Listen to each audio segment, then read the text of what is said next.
ओम श्री गणेशाय नमः। आज फाल्गुन मास की संकष्टी चतुर्थी का व्रत है।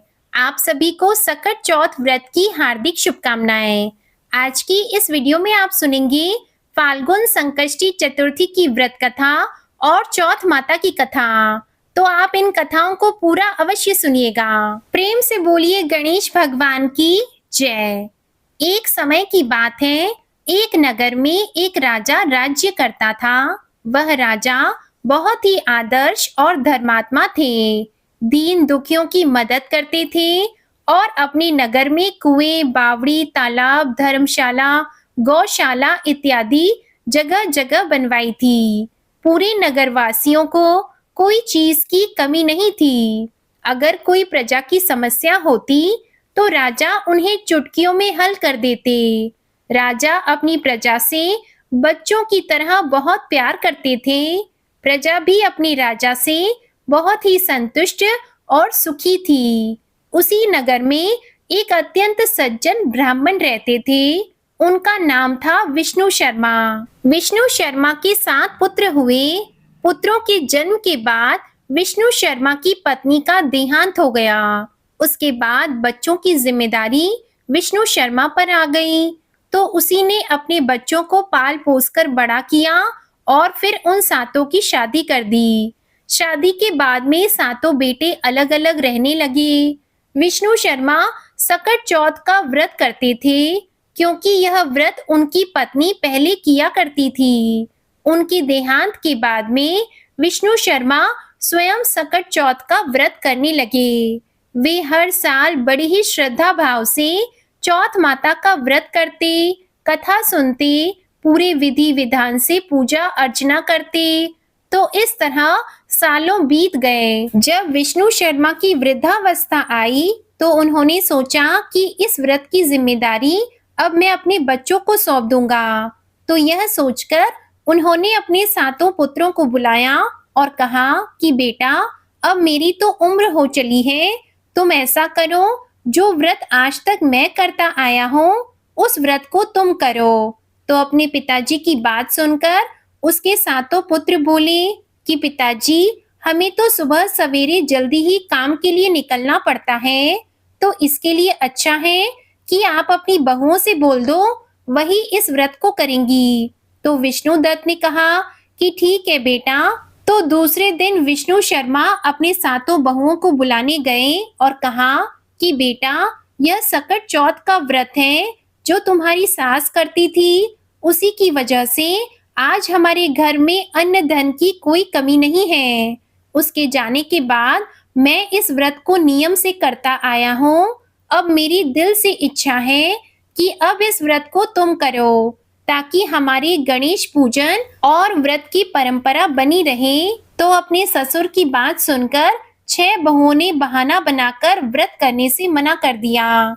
विष्णु शर्मा को बहुत ही ज्यादा दुख हुआ, पर उन्होंने कुछ नहीं कहा। जैसे ही विष्णु शर्मा ने अपनी 7वीं बहू की ओर देखा तो वह सोच रही थी कि सारी जेठानियों ने मना कर दिया, तो ससुर जी बेचारे न जाने क्या सोच रहे होंगे।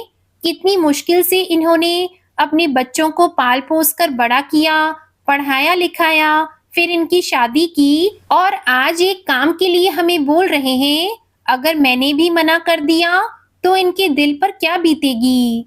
छोटी बहू की वैसे भी धार्मिक कार्यों में रुचि थी, तो उसने अपने ससुर की बात मान ली और कहने लगी कि पिताजी, आप मुझे इस व्रत के बारे में बताएं कि किस तरह यह व्रत रखा जाता है और कैसे इसकी पूजा होती है। मैं आपके इस व्रत को अवश्य करूंगी। तो छोटी बहू का उत्तर सुनकर विष्णु शर्मा बहुत ही प्रसन्न हुए और उन्होंने अपनी बहू को व्रत की सारी विधि बता दी। 2 दिन के बाद में सकट चौथ का व्रत था। तो छोटी बहू बड़ी ही श्रद्धा पूर्वक व्रत की सारी सामग्री लेकर आई। फिर उसने व्रत वाले दिन सुबह जल्दी उठकर स्नान किया और व्रत का संकल्प लिया। घर के मंदिर में पूजा पाठ करके घी का दीपक जलाया और उसके बाद में सूर्य देव को जल से अर्घ दिया। दोपहर में पूरे श्रद्धा भाव से चौथ माता की व्रत कथा सुनी। बाद में शाम के समय भोजन बनाकर अपने ससुर को भोजन करवाया और खुद चंद्रमा उदय होने का इंतजार करने लगी। तभी अचानक से उसके ससुर की तबीयत खराब हो गई। उसे बहुत जोरों से उल्टी और दस्त शुरू हो गए और उन्हें बुखार आ गया। तो यह देखकर उसकी छोटी बहू थोड़ी घबरा जरूर गई, लेकिन बिल्कुल भी गुस्सा नहीं आया। उसने बड़ी श्रद्धा भाव से अपने ससुर की सेवा की, उनके सारे कपड़े बदलवाकर उनके कपड़ों को खुद ही धोकर सुखाया। जब उसके ससुर की तबीयत में कुछ सुधार हुआ और वे आराम से सो गए, तो छोटी बहू फिर से स्नान करके आई और गणेश भगवान की पूजा अर्चना की। उसके बाद चंद्रमा को अर्घ देकर बड़े ही श्रद्धा भाव से व्रत का पारण किया। सच्चे मन से पूजा और ससुर की सेवा दोनों में इतनी श्रद्धा भक्ति देखकर गणेश जी उस पर बहुत ही प्रसन्न हुए। गणेश जी की कृपा से उसके पति को अच्छी नौकरी मिल गई और उनके घर में खूब धन धान्य हो गया। जब उसकी जेठानियों को इस बात के बारे में पता चला, तो वे अपने ससुर से क्षमा मांगने के लिए आई और कहने लगी कि पिताजी, हम तो मूर्ख हैं, अज्ञानी हैं, धर्म कर्म के बारे में कुछ नहीं जानते, इसलिए हमें माफ कर दो और सकट चौथ के व्रत की पूरी विधि हमें बताओ। हम भी बड़ी श्रद्धा भाव से इस व्रत को रखना चाहती हैं।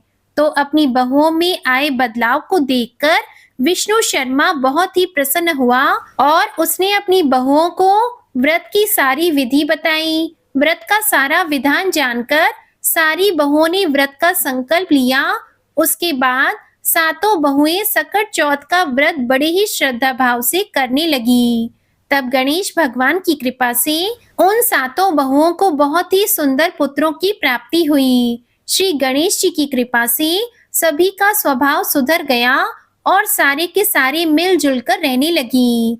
हे गणेश भगवान जी, जिस तरह आपने विष्णु शर्मा के काज सवारे, वैसे सबके संवारना। अब सुनिए चौथ माता की कथा। एक नगर में एक बूढ़ी माँ रहती थी। वह अपने बेटे की सलामती के लिए 12 महीने चौथ का व्रत करती थी। हर चौथ को पंसारी से थोड़ा सा गुड़ और घी लाकर 4 लड्डू बनाती, एक बेटे को देती, एक से पूजा करती, एक हथकार के लिए निकालती और एक जब शाम को चंद्रमा उदय होता तो चंद्रमा को अर्घ देने के बाद में उससे व्रत का पारण कर लेती। दोनों माँ बेटे का गुजार बसर अच्छे से हो रहा था। एक बार उसका बेटा ताई से मिलने के लिए गया। उस दिन ताई ने वैशाखी चौथ का व्रत रखा था। तो उसने ताई से पूछा कि मेरी माँ तो 12 चौथ का व्रत करती है। तो उसकी बात सुनकर ताई बोली कि तेरी माँ तेरी कमाई से तर माल खाने के लिए हर महीने व्रत करती है। अगर तू परदेश चला जाए तो वह एक भी चौथ का व्रत नहीं करेगी। तब अपनी ताई की बात सुनकर उस लड़के को लगा कि ताई तो सच कह रही है।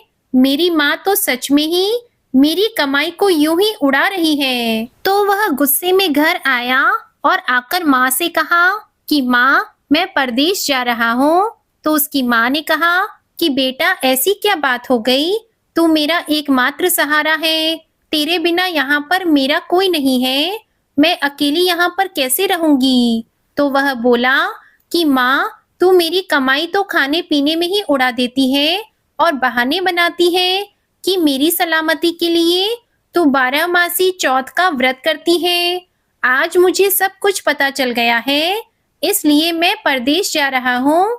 अब मैं भी देखता हूँ कि तू हर महीने चौथ का व्रत कैसे रखती है। तो यह सुनकर उसकी माँ की आंखों में आंसू आ गए। एक बार फिर उसने समझाकर अपने बेटे को परदेश जाने के लिए मना किया, लेकिन वह तो नहीं माना। माँ ने उसे साथ में ले जाने के लिए चौथ माता की आंखें दिए और कहा कि बेटा, मुसीबत में यह चौथ माता की आंखें हैं, तेरी रक्षा करेंगे। वह चुपचाप अपनी माँ से वे आंखें लेकर रवाना हो गया।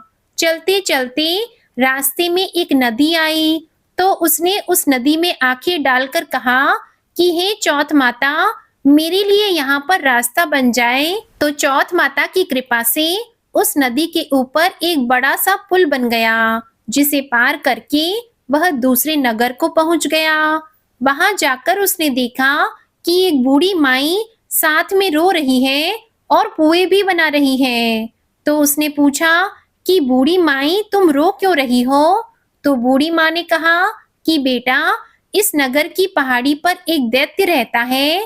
पहले वह नगर में आकर कई लोगों को खाने के लिए मार देता था। अब राजा हर घर से एक आदमी दैत्य के पास रोजाना भेज देता है और आज मेरे बेटे की बारी है, इसलिए मैं रो रही हूँ और उसी के लिए पुए बना रही हूँ। तो वह बोला कि हे माँ जी, अगर तुम मुझे पुए खिला दो तो मैं तेरे बेटे की जगह चला जाऊंगा। तब बूढ़ी माँ ने खीर पुए उसे खिला दिए। खा पीकर वह सो गया। रात को जब राजा के सैनिक बूढ़ी माई की झोपड़ी पर आए और आवाज लगाई, तो बूढ़ी माई सोचने लगी कि इस पराये लड़के को मैं कैसे भेज सकती हूँ। इसकी भी तो माँ होगी। जब पता चलेगा कि मैंने मेरे बेटे के बदले में उसके बेटे को दैत्य के पास भेज दिया, तो उसके दिल पर क्या गुजरेगी। वह यही सोच रही थी कि सैनिकों की आवाज से उस लड़के की आंख खुल गई और वह बाहर आ गया। सैनिकों के साथ चला गया और पहाड़ी पर जाकर दैत्य के सामने पहुंचकर चौथ माता की आंखें दैत्य की तरफ फेंक कर कहा कि हे चौथ माता, अगर मेरी माँ मेरी सलामती के लिए व्रत करती है तो दैत्य का सर कटकर जमीन पर गिर जाए। उसके इतना कहते ही चौथ माता की कृपा से दैत्य का सर कट गया। लड़का सकुशल वापस आ गया। तो यह देखकर राजा को बहुत ही आश्चर्य हुआ। राजा ने उसे खूब सारे उपहार देकर विदा किया। चलते चलते वह दूसरे राजा के नगर में पहुंचा। इस राज्य में भी आवा तभी पकता था जब एक इंसान की बलि दी जाती थी। तो सिपाहियों ने उसे देखा तो पकड़ कर लाए और आवे में चुन दिया। लड़के ने आवे के अंदर आंखें डालकर कहा कि हे चौथ माता, यदि मेरी माँ मेरी सलामती के लिए व्रत करती है तो आवा मेरी बलि के बिना ही झट से पक जाए। तो उसके इतना कहते ही आवा तुरंत से पक गया और आवे में से मिट्टी की जगह सोने चांदी के बर्तन निकलने लगे। जैसे ही कुम्हार बर्तन निकालने लगा तो अंदर से लड़का बोला कि बर्तन धीरे धीरे निकालना, कहीं मुझे चोट न लग जाए। जैसे ही यह आवाज कुम्हार ने सुनी तो वह तो दौड़ा दौड़ा राजा के पास आया और कहा कि राजन, आवे के अंदर तो भूत है और आज बर्तन भी झट से पक गए। तब यह सुनकर राजा तुरंत वहां पहुंचे और उस लड़के को बाहर निकलवाया। उस लड़के से पूछा कि तुम कौन हो और इस आवे में कैसे आए? तो वह लड़का बोला कि तुम्हारे सैनिकों ने ही मुझे पकड़कर यहाँ आवे के अंदर चुन दिया था। तब राजा ने कहा कि फिर तुम जिंदा कैसे बच गए? तो वह लड़का बोला कि मेरी माँ चौथ माता का व्रत करती है और व्रत के प्रभाव से ही मैं जिंदा बचा हूँ। तो राजा को विश्वास नहीं हुआ कि चौथ माता के व्रत करने से क्या ऐसा चमत्कार हो सकता है। तो वह लड़का बोला कि हे राजन, आप मेरी कठिन से कठिन परीक्षा ले सकते हो, फिर तो आपको विश्वास हो जाएगा कि मेरी माँ मेरी सलामती के लिए व्रत रखती है और उसी व्रत के प्रभाव से मैं हर मुसीबत से बच जाता हूँ। तब राजा ने एक चांदी की सुराही मंगवाई और कहा कि सुराही की नली में से निकलकर दिखाओ तो ही मुझे विश्वास होगा। तब लड़के ने चौथ माता को याद करते हुए आंखें सुराही में डाले और कहा कि मैं भंवरा बनूं, सुराही से निकलूं। तो लड़का भंवरा बनकर सुराही से निकल गया। यह देखकर राजा को विश्वास हो गया कि सच में तेरे ऊपर तो चौथ माता की कृपा है। तब राजा ने प्रसन्न होकर अपनी बेटी की शादी उसके साथ करवा दी और सभी लोगों को चौथ माता का व्रत करने को कहा। ऐसा करते करते कई महीनों बीत गए। उसे अपनी माँ की याद आई तो उसने राजा के पास जाकर कहा कि मैं मेरे नगर जाने का सोच रहा हूँ। तो राजा ने रथ, घोड़ा, हाथी और खूब सारा दान दहेज देकर उसे विदा कर दिया। चौथ के दिन वह अपने नगर पहुंचा। वह अकेला पंसारी के यहाँ माँ का इंतजार करने लगा। सोचा कि आज चौथ है, मेरी माँ यहाँ जरूर आएगी। थोड़ी ही देर में उसकी माँ लकड़ी टेकती हुई आती हुई दिखाई दी। उसकी माँ की आंखों में जाले आने के कारण दिखना कम हो गया था, तो लड़के ने जानबूझकर अपना पैर लकड़ी के लगा दिया और अब शब्द कहने लगा। इतना सुनते ही उसकी माँ ने उसे नहीं पहचाना और कहने लगी कि बेटा, मुझे चाहे कितनी गाली दे दो, पर मेरे बेटे को कुछ मत कहना। इतना सुनते ही उसका बेटा अपनी माँ के चरणों में गिर पड़ा और कहने लगा कि माँ, मैं तेरा ही बेटा हूँ, मुझे माफ कर दो। मैंने चौथ माता के व्रत को लेकर न जाने तुमसे क्या क्या कह दिया, मुझसे गलती हो गई, मुझे माफ कर दो। इतना कहते ही उसकी माँ ने उसे गले लगा लिया और रोने लगी, कहने लगी कि बेटा, फिर से कभी मुझे अकेला छोड़कर मत जाना। तो वह बोला कि नहीं माँ, अब मैं तुम्हें छोड़कर कभी नहीं जाऊंगा। देखो मैं तुम्हारे लिए क्या लेकर आया हूँ। यह कहकर उसने अपनी पत्नी को आवाज लगाई, तो उसकी पत्नी ने आकर अपनी सास के चरण स्पर्श किए। इतना सारा दान दहेज और शादी करके आया, तो गांव वालों ने विश्वास नहीं किया कि यह बुढ़िया का ही बेटा है।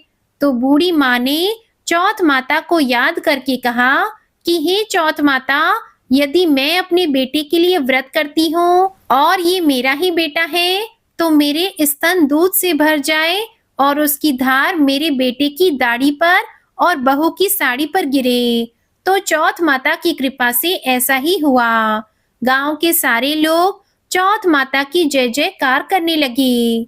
उसी दिन से नगर के सभी लोग चौथ माता का व्रत करने लगे। हे चौथ माता, जैसे आपने बूढ़ी माई और उसके बेटे की सहायता की, वैसे हमारी भी सहायता करना। कहानी कहने वाले की, सुनने वाले की और हुंकारा भरने वाले की सभी पर अपनी कृपा दृष्टि बनाए रखना। बोलो चौथ माता की जय। आज की कथा पसंद आई हो तो इस वीडियो को लाइक करके चैनल को जरूर सब्सक्राइब कीजिएगा और कमेंट में गणेश भगवान और चौथ माता की जय भी जरूर लिखिएगा। ओम श्री गणेशाय नमः।